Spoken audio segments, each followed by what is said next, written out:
ओम शांति। ये बाबा की 22 तारीख की साकार वाणी है। सार है मुरली का। मीठे बच्चे, तुम्हें जो बाबा सुनाते हैं वही सुनो। आसुरी बातें मत सुनो, मत बोलो। Hear no evil, see no evil. प्रश्न, तुम बच्चों को कौन सा निश्चय बाप द्वारा ही हुआ है?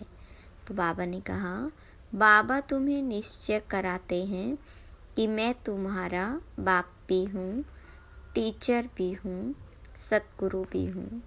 तुम पुरुषार्थ करो इस स्मृति में रहने का, परंतु माया तुम्हें यही बुलाती है। अज्ञान काल में तो माया की बात नहीं। प्रश्न, कौन सा चार्ट रखने में विशाल बुद्धि चाहिए? तो बाबा ने कहा, अपने को आत्मा समझकर बाबा को याद कितना समय याद किया, इस चार्ट रखने में बड़ी विशाल बुद्धि चाहिए। देही अभिमानी हो, बाबा को याद करो, तब विकर्म विनाश हो। ओम शांति। स्टूडेंट ने यह समझा कि टीचर आए हुए हैं। यह तो बच्चे जानते हैं, वह बाप भी है, शिक्षक भी है और सुप्रीम सतगुरु भी है। बच्चों को स्मृति में है, परंतु नंबरवार पुरुषार्थ अनुसार। कायदा कहता है, जब एक बार जान गए कि टीचर है अथवा यह बाप है, गुरु है, तो फिर भूल नहीं सकते। परंतु यहाँ माया भुला देती है। अज्ञान काल में माया कभी भुलाती नहीं। बच्चा कभी भूल नहीं सकता कि यह हमारा बाप है। उनका यह ऑक्यूपेशन है। बच्चे को खुशी रहती है, हम बाबा के धन का मालिक हूँ। भल खुद भी पढ़ते हैं, परंतु बाबा की प्रॉपर्टी तो मिलती है ना। यहाँ तुम बच्चे भी पढ़ते हो और बाबा की तुम्हें प्रॉपर्टी भी मिलती है। तुम राजयोग सीख रहे हो, बाबा द्वारा निश्चय हो जाता है, हम बाप का हूँ। बाबा ही सद्गति का रास्ता बता रहे, इसलिए वह सतगुरु भी है। यह बातें भूलनी नहीं चाहिए। जो बाबा सुनाते हैं वही सुनना है। यह जो बंदरों का खिलौना दिखाते हैं, hear no evil, see no evil, यह है मनुष्य की बात। बाबा कहते हैं, आसुरी बातें मत बोलो, मत सुनो, मत देखो। हियर नो इविल, यह पहले बंदरों का बनाते थे, अभी तो मनुष्य का बनाते हैं। तुम्हारे पास नलिनी का बनाया हुआ है, तो तुम बाबा के ग्लानि की बातें मत सुनो। बाबा कहते, मेरी कितनी ग्लानि करते हैं, तुमको मालूम है। श्री कृष्ण के भक्त के आगे धूप जलाते हैं तो राम के भक्त नाक बंद कर लेते। एक दो की खुशबू भी अच्छी नहीं लगती, आपस में जैसे दुश्मन हो जाते। अब तुम हो रामवंशी, दुनिया है सारी रावणवंशी। यहाँ धूप की तो बात नहीं। तुम जानते हो बाबा को सर्वव्यापी कहने से क्या गति हुई है। ठीकर भीतर में कहने से ठीकर बुद्धि हो गए। तो बेहद का बाबा जो तुमको वर्षा देते हैं, उनकी कितनी ग्लानि करते हैं। ज्ञान तो कोई में है नहीं, वह ज्ञान रतन नहीं, परंतु पत्थर है। अभी तुम्हें बाबा को याद करना पड़े। बाबा कहते, मैं जो हूँ, जैसा हूँ, यथार्थ रीति मुझे कोई नहीं जानते। बच्चों में भी नंबरवार है। बाबा को यथार्थ रीति याद करना है। वह भी इतनी छोटी बिंदी है, उनमें यह सारा पार्ट भरा हुआ है। बाबा को यथार्थ रीति जानकर याद करना है। अपने को आत्मा समझना है। भले हम बच्चे हैं, परंतु ऐसे नहीं कि बाबा की आत्मा बड़ी, हमारी छोटी है। नहीं, भल बाप नॉलेजफुल है, परंतु आत्मा कोई बड़ी नहीं हो सकती।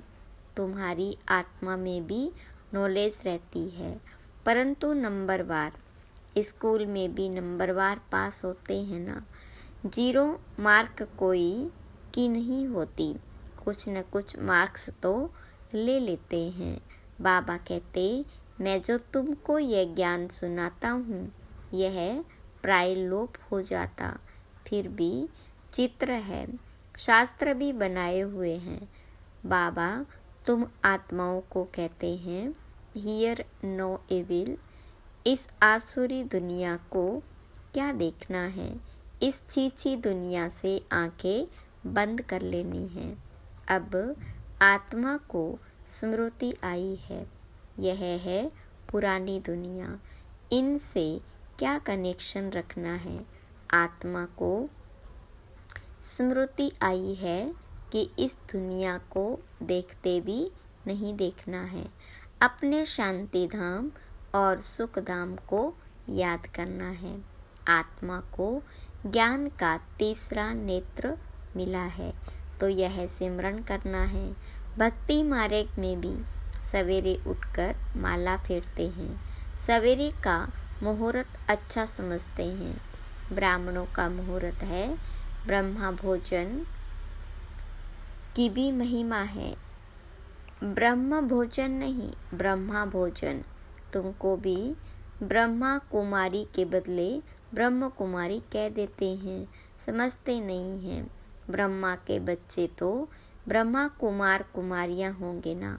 ब्रह्म तो तत्व है, रहने का ठिकाना है, उनकी क्या महिमा होगी। बाबा बच्चों को उलझना देते हैं। बच्चे, तुम एक तरफ तो पूजा करते हो, दूसरी तरफ फिर सबकी ग्लानि करते हो। ग्लानि करते करते तमो प्रधान बन पड़े हो। तमो प्रधान भी बनना ही है। चक्र रिपीट होगा। जब कोई बड़े आदमी आते हैं तो उनको चक्र पर ज़रूर समझाना है। यह चक्र 5000 वर्ष का ही है। इनके ऊपर बहुत अटेंशन देना है। रात के बाद दिन जरूर होना ही है। यह हो नहीं सकता कि रात के बाद दिन न हो। कलयुग के बाद सतयुग जरूर आना है। यह वर्ल्ड की हिस्ट्री ज्योग्राफी रिपीट होती है। तो बाबा समझाते, मीठे मीठे बच्चों, अपने को आत्मा समझो। आत्मा ही सब कुछ करती है, पार्ट बजाती है। यह किसको भी पता नहीं कि अगर हम पार्टधारी हैं तो नाटक के आदि मध्य अंत को जरूर जानना चाहिए। वर्ल्ड की हिस्ट्री ज्योग्राफी रिपीट होती है तो ड्रामा ही ठहराना। सेकंड बाय सेकंड वही रिपीट होगा जो पास्ट हो गया। ये बातें और कोई समझ न सके। कम बुद्धि वाले हमेशा नापास ही होते। फिर टीचर भी क्या कर सकते। टीचर को क्या कहेंगे कि कृपा व आशीर्वाद करो। यह भी पढ़ाई है। इस गीता पाठशाला में स्वयं भगवान राजयोग सिखलाते हैं। कलयुग को बदलकर सतयुग जरूर बनना है। ड्रामा अनुसार बाबा को भी आना है। बाबा कहते, हम कल्प कल्प संगम युगे आता हूँ। और कोई थोड़े ही कह सकते कि हम सृष्टि के आदि मध्य अंत का ज्ञान सुनाने आया हूँ। अपने को शिवोहम कहते हैं। उससे क्या हुआ। शिव बाबा तो आते ही हैं पढ़ाने के लिए, सहज राजयोग सिखलाने के लिए। कोई भी साधु संत आदि को शिव भगवान नहीं कहा जा सकता। ऐसे तो बहुत कहते हैं, हम कृष्ण हैं, हम लक्ष्मी नारायण हैं। अब कहाँ वह श्री कृष्ण सतयुग का प्रिंस, कहाँ यह कलयुगी पतित। ऐसे थोड़े कहेंगे। इनमें भगवान है, तुम मंदिरों में जाकर पूछ सकते हो, यह तो सतयुग में राज्य करते थे, फिर कहाँ गए। सतयुग के बाद जरूर त्रेता द्वापर कलयुग हुआ। सतयुग में सूर्यवंशी राज्य था, त्रेता में चंद्रवंशी। यह सब नॉलेज तुम बच्चों की बुद्धि में है। इतने ब्रह्मा कुमार कुमारियां हैं, जरूर प्रजापिता भी होगा। फिर ब्रह्मा द्वारा मनुष्य सृष्टि रचते हैं। क्रिएटर ब्रह्मा को नहीं कहा जाता, वह फिर गॉड फादर है। कैसे रचते हैं वह तो बाबा सन्मुख ही बैठ समझाते हैं। ये शास्त्र तो बाद में बने हैं, जैसे क्राइस्ट ने समझाया उनका बाइबल बन गया। बाद में बैठ गायन करते हैं, सर्व का सद्गति दाता, सर्व का लिबरेटर, पतित पावन एक बाबा गाया हुआ है। उनको याद करते हैं कि हे गॉड फादर रहम करो। फादर एक होता है, यह है सारे वर्ल्ड का फादर। मनुष्यों को पता नहीं है कि सर्व दुखों से लिबरेट करने वाला कौन है। अभी सृष्टि भी पुरानी, मनुष्य भी पुराने तमो प्रधान है। यह है ही iron aged world. Golden age था ना, फिर होगा जरूर। यह विनाश हो जाएगा, वर्ल्ड वार होगी, अनेक कुदरती आपदाएं भी होती है। समय तो यही है। मनुष्य सृष्टि कितनी वृद्धि को पाई हुई है। तुम तो कहते रहते हो भगवान आया हुआ है। तुम बच्चे सभी को चैलेंज देते हो कि ब्रह्मा द्वारा एक आदि सनातन देवी देवता धर्म की स्थापना हो रही है। ड्रामा अनुसार सब सुनते रहते हैं, दैवी गुण भी धारण करते हैं।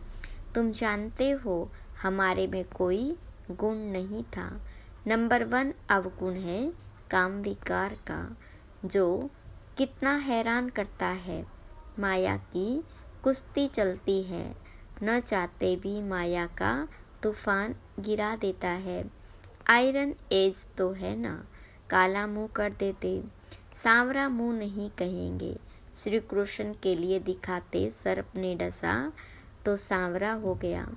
इज्जत रखने के लिए सांवरा कह दिया है। काला मुंह दिखाने से इज्जत चली जाए तो दूर देश निराकार देश से मुसाफिर आते हैं। आयरन एजेड दुनिया काले शरीर में आकर इनको भी गोरा बनाते हैं। अब बाबा कहते तुमको फिर सतो प्रधान बनना है। मुझे याद करो तो विकर्म विनाश होंगे और तुम विष्णुपुरी के मालिक बन जाएंगे। ये ज्ञान की बातें समझने की है। बाबा रूप भी है तो बसंत भी है, तेजोमय बिंदी रूप है, उनमें ज्ञान भी है। नाम रूप से न्यारा तो है नहीं, उनका रूप क्या है यह दुनिया नहीं जानती। बाबा तुमको समझाते हैं। मुझे भी आत्मा कहते हैं, सिर्फ सुप्रीम आत्मा, परम आत्मा सो मिलकर हो जाता परमात्मा। बाबा भी है, टीचर भी है, कहते भी हैं नॉलेजफुल। वे समझते हैं नॉलेजफुल अर्थात सबके दिलों को जानने वाला।